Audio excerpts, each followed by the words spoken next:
Friday, October 2nd.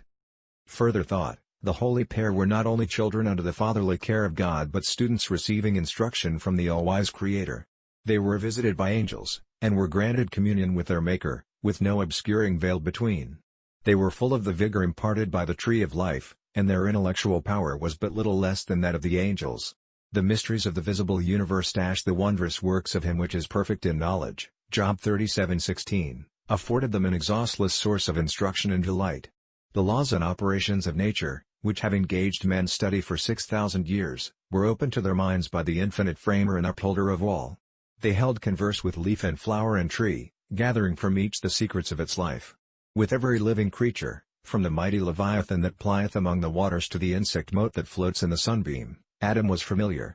He had given to each its name, and he was acquainted with the nature and habits of all.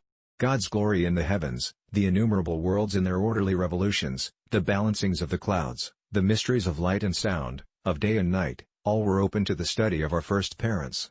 On every leaf of the forest or stone of the mountains, in every shining star, in earth and air and sky, God's name was written.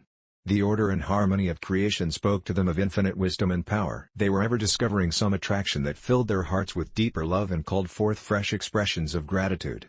Ellen G. White, Patriarchs and Prophets, pages 50, 51. Discussion questions.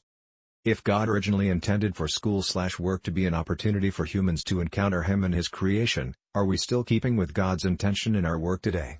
How can we become better acquainted with God through our work, paid, education, voluntary, ministry, etc.? When we consider the craftiness of Satan in the Garden of Eden, it is easy to become frustrated with our own human weakness. Adam and Eve knew God was close, and yet they accepted the serpent's half-truth. How can we, who are removed from such close physical proximity to God, still find power from Him to help us to overcome temptation?